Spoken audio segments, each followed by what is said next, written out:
Assalamualaikum warahmatullahi wabarakatuh. Pemirsa, saya Fajar Ahmad, siswa program Pasca Sarjana di program studi manajemen inovasi di Universitas Teknologi Sumbawa.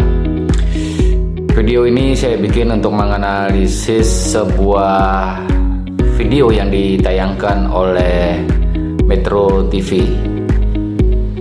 Itu dalam rangka tugas dari dosen kami, yakni Asosiat Profesor Dr. Sri Rahayu SPD ME. Judul video tersebut yang ditayangkan di Metro TV itu adalah Pendekatan Deep Learning untuk Pendidikan Indonesia Kontroversi. Itu saya akses pada tanggal 12 Desember 25 yang lalu. Saudara-saudara sekalian, saya ingin memulai video ini dengan sebuah pomio yang sering terjadi, yang banyak beredar di kalangan masyarakat, yakni ada pomio bahwa setiap ada pergantian menteri itu mesti ganti kurikulum. Maksudnya menteri pendidikan, ya, menteri pendidikan. Nah, bagaimana dengan pada pemerintahan Prabowo dan Gibran ini? Yang saat ini Kementerian Pendidikannya itu telah dibagi dua, ada Kementerian Pendidikan Dasar dan Menengah, ada juga Kementerian Pendidikan Tinggi. Khususnya terkait dengan Kementerian Dasar dan Menengah, itu yakni Profesor Abdul Mukti. Ya. Nah, apakah ada perubahan di dalam kurikulum selama beliau menjabat ini? Nah, inilah yang akan dikupas tuntas bersama host Zulfia Iskandar melalui di acara di Metro TV itu.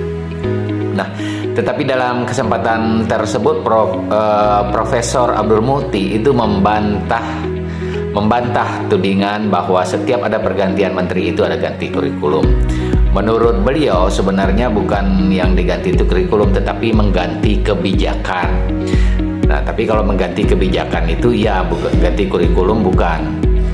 Karena menurutnya kalau tidak ada ganti kebijakan yang lama masih bagus, maksudnya ya kenapa harus ada ganti menteri gitu. Jadi ganti kebijakan itu iya. Profesor Mukti mengakui bahwa di lapangan itu masih berlangsung ada dua kurikulum yang berjalan, yakni kurikulum K13 dan kurikulum Merdeka gitu. Ini dua-duanya masih dianggap sebagai kurikulum nasional yang masih berlaku. Jadi artinya Profesor Mukti berharap kepada masyarakat untuk tidak perlu khawatir terkait dengan, atau tidak perlu ada dikotomi mengenai kurikulum. Jadi jangan khawatir dengan adanya perubahan, karena sebenarnya kurikulum itu kan lebih banyak mengenai administrasi dan organisasi pembelajaran serta kebijakan menyangkut pelaksanaan kegiatan belajar mengajar. Di bawah kepemimpinannya ini, Kementerian di Dasmen memang menyiapkan di tahun 2025 ini ada yang namanya pendekatan deep learning. Deep learning dalam pembelajaran gitu. Ini adalah sebuah pendekatan yang mendorong pembelajaran itu yang mindful, katanya Pak Menteri. Jadi pembelajaran yang reflektif, tidak kejar tayang, nah, tetapi mendalami materi. Pembelajaran yang meaningful. Murid tahu apa yang dia pelajari, sehingga dia tahu apakah ada hubungannya dengan karir mereka nanti kelak ketika mereka dewasa, dengan cita-cita mereka. Mereka tahu apa yang saat dia mempelajari sesuatu gitu. Jadi apa yang bisa dia lakukan dengan ilmunya, sehingga diharapkan pembelajaran itu menjadi joyful. Joyful itu menyenangkan. Jadi deep learning bukanlah kurikulum. Deep learning itu hanyalah sebuah pendekatan dalam pembelajaran. Nah, itu penjelasannya Pak Menteri Mukti. Menteri Mukti mengakui kemungkinan ada konsekuensi terhadap muatan materi pembelajarannya.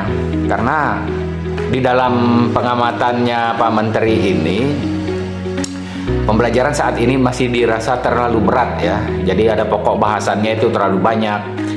Dengan deep learning, jadi guru tinggal memilih kira-kira pokok bahasan mana yang paling esensial gitu, mana yang paling mendasar untuk dipelajari. Nah, mana yang paling mendasar untuk dipelajari. Kemudian ruang untuk membahas secara mendalam itu lebih terbuka.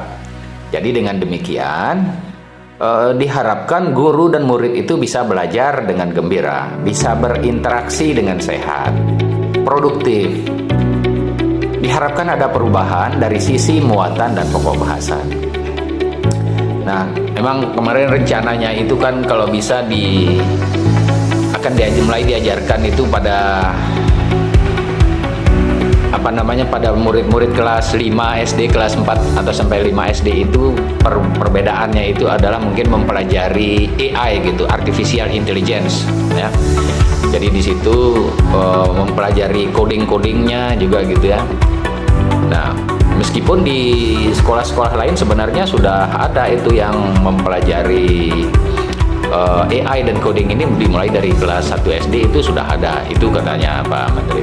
Namun demikian, kebijakan kementerian ini akan menjadi sebagai mata pelajaran pilihan saja, jadi bukan wajib gitu, jadi bukan wajib. Nah, kenapa harus dijadikan pilihan, tidak diwajibkan saja? Nah, karena ternyata pihak kementerian atau pemerintah dalam hal ini mengakui karena guru-gurunya belum siap gitu. Realitas di lapangan memang belum siap karena Indonesia ini kan besar, Indonesia bukan hanya Jakarta gitu. Pak Menteri juga tampak sekali berhati-hati. Itu karena pendidikan di Indonesia ini katanya masih bervariasi. Dari sisi kualitas, kultur, karakter, bahkan juga dari sisi politiknya. Dari sisi politik ini karena kan kebijakan ini tidak bisa berdiri sendiri. Nah, misalnya untuk pendidikan SMA, SLTA, SMK sederajat itu kan di bawah kewenangan dari pemerintah provinsi.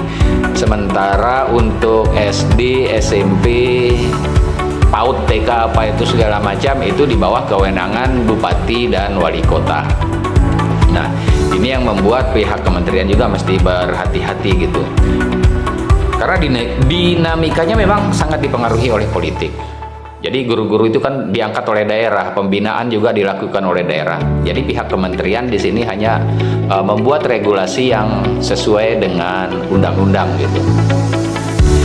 Jadi untuk analisis krisisnya dari video tersebut, acara tersebut, bahwa kebijakan penerapan pendekatan deep learning dalam pendidikan Indonesia ini berpotensi menimbulkan multitafsir. Jadi pemerintah melalui Kementerian Pendidikan Dasar dan Menengah bahwa deep learning yang dimaksud bukanlah teknologi kecerdasan buatan, melainkan pendekatan pedagogis yang menekankan pembelajaran yang mendalam, bermakna, dan reflektif. Ada argumen-argumen yang pro itu ya, setelah dari referensi-referensi lain bahwa yang pro terhadap kebijakan deep learning ini adalah karena bisa mendorong pembelajaran yang bermakna. Ini selaras dengan paradigma pendidikan modern yang menekankan higher order thinking skills atau HOTS. Jadi pembelajaran tidak lagi berorientasi pada hafalan, melainkan pada kemampuan analisis, sintesis, refleksi, dan pemecahan masalah.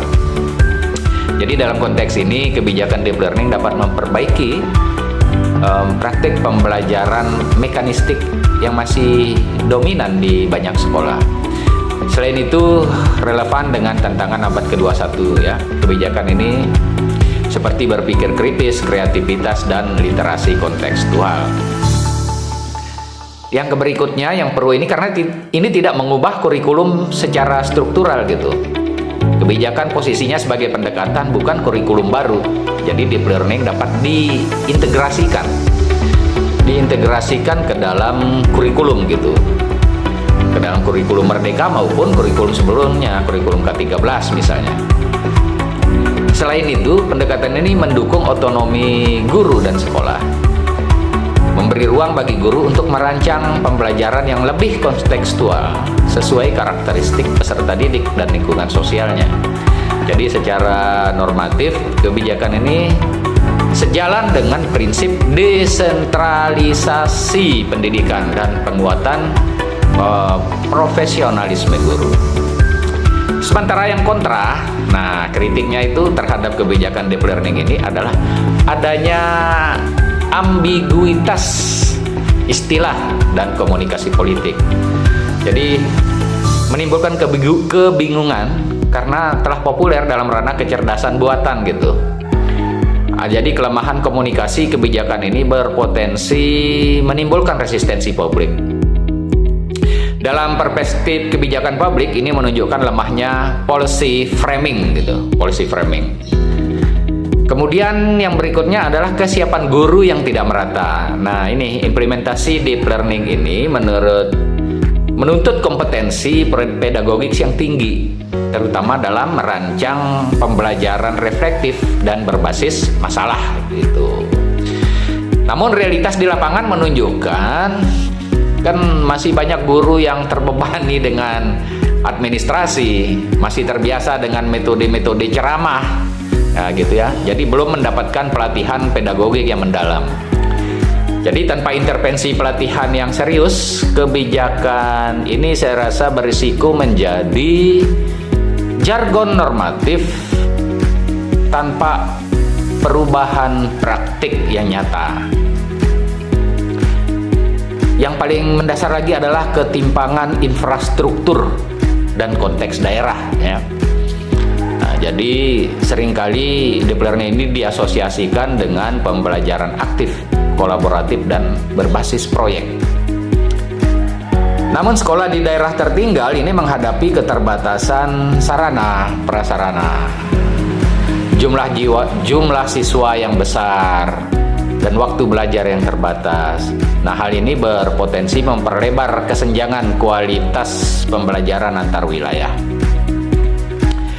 Risiko beban kerja guru. Nah, ini pendekatan pembelajaran mendalam itu menuntut perencanaan yang lebih kompleks, asesmen otentik, serta refleksi berkelanjutan. Jadi jika tidak diiringi dengan penyederhanaan beban administratif, kebijakan ini justru dapat meningkatkan tekanan kerja guru dan menurunkan efektivitas implementasinya. Jadi secara konseptual, pendekatan deep learning memiliki dasar pedagogik yang kuat dan relevan, ya, dengan kebutuhan pendidikan masa depan. Namun, dalam perspektif kebijakan pendidikan, kekuatan konseptual tidak otomatis berbanding lurus dengan keberhasilan implementasi. Jadi kelemahan utama dari kebijakan ini bukan pada gagasannya, melainkan pada strategi komunikasi kebijakan, kesiapan sumber daya manusia, ketimpangan konteks sosial dan geografis. Nah, ini dia kelemahannya. Jadi bukan pada kebijakannya ya, jadi yang tadi itu.